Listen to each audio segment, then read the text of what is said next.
Van. They come in with high expectations, and I always feel like Day Trade never quite meet those expectations. Now, attack all around, by the way, in this situation, not giving, try to be aggressive, try and find kills and find a pathway into the circle, and then suddenly you're sat, and you're knocked, and you're dead, and then your team can't really play off of that, and they can't. Glorious is able to peek over, get the kill onto Norins, so Flood got the knock, but it's stolen by Game Home. They actually get their first kill for the tournament so far, just as... Head in the direction of attack all around. Mike Kamuka does get knocked, so that might change the opinions of Cerberus. Looks like they will not take advantage of that. Mass finished off, and Cerberus are going to try to head in the direction of attack all around, who are well prepared to deal with this breach. Blooms. Oh! A second headshot from him. The grenade will go through here, and that should finish Samolzi off. If not, he's going to tick him on the Fat as well. Gayers lands a Molotov right on top of Fat. So that is Cerberus pretty much out of the picture. Getting a bit of control of A-Bales of their own. Smokes are always going to be impactful and important in this late of the game. And there's still a fair few left for attack all around. I'm not sure how BN United is doing. Nah, BN is... Nah, they look absolutely cooked right now in this position. Yeah, you can see it from this angle even better. They are very much stuck between a rock and a hard place, or between a vehicle and a blue wall. Godace tries to push out Young B as well, but yeah, now they are that lambs to the slaughter moment, firing range, if you will, that we thought and predicted a little earlier. Attack all around, push up, and they quite literally are living up to their name right now.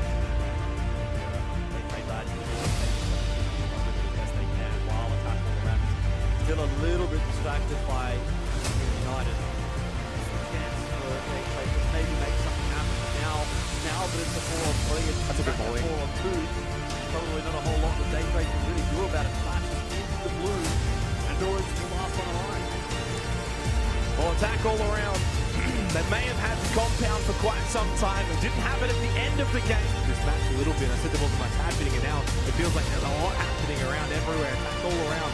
Are they going to get pressured here by Cerberus? I feel like they're going to have to commit to this now. Gems laying down the shots onto Sololzi, makes it towards that concrete wall, but he's not safe from Glooms, who gets the knock. Still needs to deal with Subang, but it seems as if attack all around. They've got the numbers here. They've got the angle. Subang able to stay alive. That is such an ambitious spray from Gems, but I like to see it when he runs out of ammunition on his DMR. Fap, though, needs to get this kill. Just playing the game of attrition right now, playing the long game, hoping for the best. As Subang swings out right, Jank falls.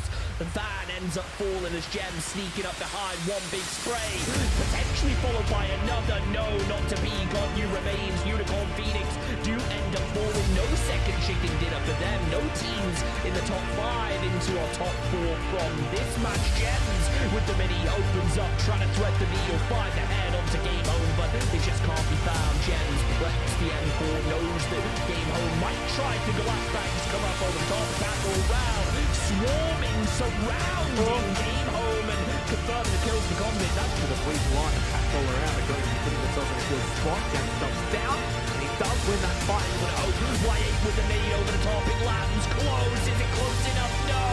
Gloom pushing through, takes down Shinbi. Attack all round, now in a 2 versus 1, but Glooms is down low. He's out for the count, has to go for the heal as Y8 could use this as an opportunity to capitalize. Glooms has got the revive, but no vest to go with it. The barrel in hand at close range, it comes out on top, but, well, Gems, he comes out on top this time around. Attack all around. See a real chance of upsetting Archangel Predator early on in the piece, and they're going to do just that. CJ down, Mad Dog down. It's just one remaining. Attack all round. Playing this ridge of their own as best as possible, but with only 2 players, as soon as Janku peeks up and gets himself a knock, they'll be able to get the trade, or will they? As How and another player have just fought. BN United in the way that they're playing this. Well, this is some aggressive vibes at the moment from Unicorn Phoenix, which is to be expected if you recall back to week 1. Yanku, though, gets that elimination onto Chu. Glooms can actually just push out here if he really wants to, because attack all around, quite literally all around Unicorn Phoenix. He gets the knock on a Van, may get the flush and does so. 1 HP, quite literally, here for Glooms. A nice little trade there to Gems will land yet another shot, and Hungvo ditch dangerously low. Yeah, and Glooms can push up here because they got the information there from Gems that Hungvo ditch was no longer on top of the stairs. through the window. I don't see a world where there's going to be any support coming in from the rest of the squad as well. Oh, that is unfortunate. Hungvo ditch. I know you've got 8 bullets left in your gun. You get the first knock with a grenade. You don't need any more if you've got the aim like that. That was brutal for Sharper. They were in prime position to hold out at least one team. They wiped out Colony and then immediately got re-crashed and taken down. But again, it's a lot of damage done to E365. Now AAA trying to make their move out of the quarry, trying to spread their hold out to Daytrade's position. That's an early Fury, they're kind of playing from below, trying to climb this hill. It's never fun. And unfortunately for Fury, down to just inside, back-to-back chicken dinners, virtually impossible now. Gloom's just going to clean up as well. Along, nice knockdown though from Aspalucia onto Jayas. Now, Kachapa though, bank off of this. Janku pushes up. He gets that kill onto 6-Sack. could have maybe helped him out a little bit, but BN United up to 9 kills. They lost Simon T though. He secured the flush, which could turn out to be huge. We're now down to 2 players apiece, with every team other than Unicorn Phoenix with the flush of Venotica being secured by Jankirov. Puchel's just over the ridge, prone, could catch them out here with a cheeky peek over the top, but Jankirov again in the close range battle. That M4 Nurins has to turn his attention, and there's nothing he can do before Gems. Now, you might say this is a 100% Fury hard feed, but that's not really the truth here. There's not much outside of that compound. If that shifts away from Fury late in the game, coming out of that compound is going to be really annoying, as Duckmans and Esquilucia both gone, made in Thailand to be the case. That smoke does dissipate, but no nades, although he just pushes up, and as that smoke did, little high ground as well up north. Can they sort of grow some momentum off of that little fight win? Couple of kills, nice to see 36 Cartel, of course, team down the bottom, doing well there. Janku, long range nade.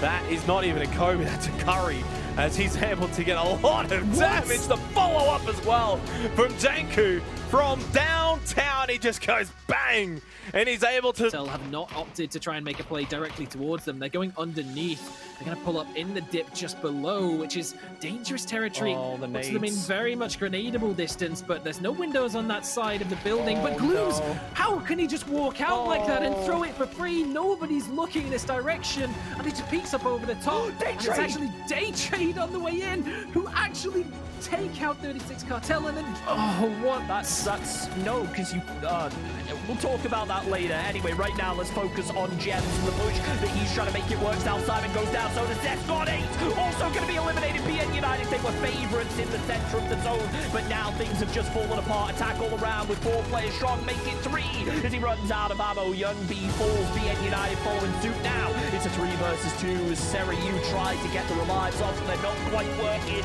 But did you see what Sunshine had in hand? A shotgun on his back, ready to take the fight when the time comes. Smokes are up, but the nades, well, they're the ones that Sereyu have to worry about more. Damage connects onto Sunshine. How nearly gets flushed out, but he will be able to survive. Never mind, the Molotov's perfect. Sunshine caught on fire. Both players holding the angle, but it's not to be. 17-0 is now the final player in terms of kills. Nil for him. Only gets the knock, and it's attack all around. Point. By the way, Jayas just gets a double knock with a grenade onto Archangel Predator, and there's another one landed right on top of Algin Bots. Well done from Jayas. Fortunately, though, misses the mark.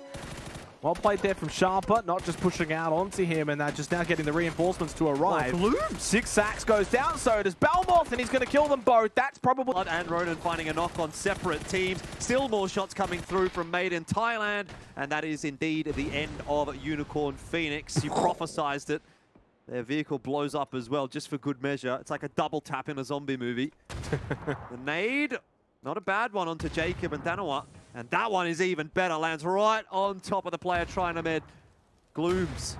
Kobe's it, and that's another one. Glooms, nice. what a shot, lands right on top of him in the air, blows up, and makes it look beautiful for attack all around.